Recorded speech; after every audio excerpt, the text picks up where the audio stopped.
The San Francisco 49ers were rolling. Everyone agreed they were the best team in the league. Brock Purdy was the MVP favorite, and then they ran into a Baltimore Ravens buzzsaw on Monday night, 33-19. The final, Brock Purdy, 4 interceptions. Sam Darnold came in and threw a pick of his own, though did throw a touchdown as well. And now the 49ers are going to have to play out the rest of these final 2 games to try and secure that top seed in the NFC playoff picture. Eric Crocker from Locked On 49ers joins me now. And Croc, this was a week where the Ravens said we should not be underdogs. They went out and proved it. What is your concern level coming out of this game? Not concerned at all with how I feel about the 49ers. This hasn't really changed anything. I've had one big question mark really throughout this year. If the 49ers get down in the game, how do they respond? And can they pull off a win in that fashion? And so far, if there is any concern, it's their inability to play from behind late in games. So they had an opportunity against the Cleveland Browns where you had a potential game-winning drive, kicked the field goal, missed it. After that, you lost 2 more games in a row, one in Minnesota where you could not overcome that late game deficit. You had multiple drives to do it, could not do it.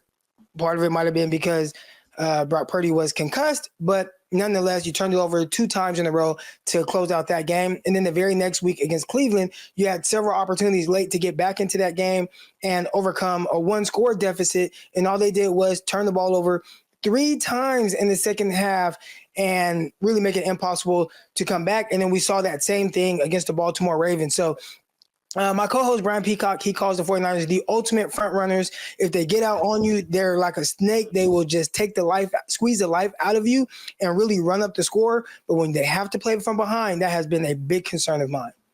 What's crazy is if you look at some of the underlying numbers, you go on a per play basis, the 49ers actually outplayed the Ravens. It was 6.3 yards per play to 5.4. 49ers, 429 yards of offense. They just couldn't stop turning the ball over. And I guess those count, right? Like the turnovers count because they lead to Ravens points and all of those things. But it does seem like this offense, as long as they don't turn the ball over, they're still a buzzsaw. And that's what we've seen even in the games against Minnesota, the game against the Cincinnati Bengals.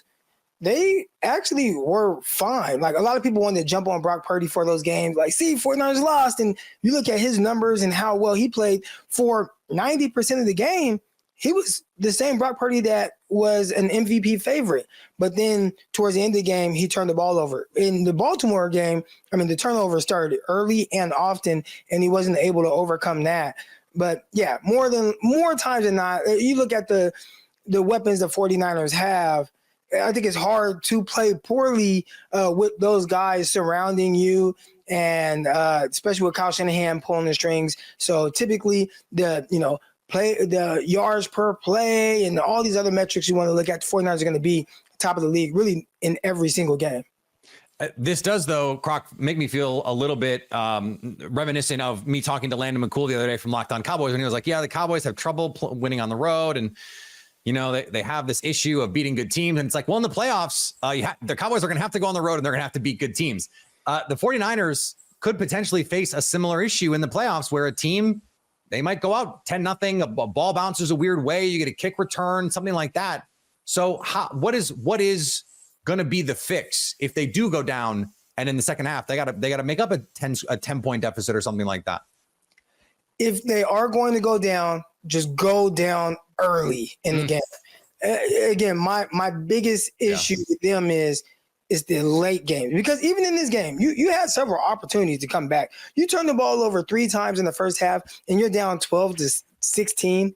Like, that's a really close game. Yeah. And late in the game, the later it got, the more it was like, we're not really built to come back. So I don't know if this is Kyle Shanahan's offense. He doesn't have a true drop back passing game. Everything's predicated off of the threat of a run or run action, play action, and that sets everything up. Does the offensive line, who plays well within the scheme, but if you get outside of that and make them have to be just straight pass blocking offensive linemen, they are not good at that outside of Trent Williams. Maybe that's an issue. And if that is the case, that stuff ain't changing anytime soon. So I guess the answer is Don't fall behind in the playoffs.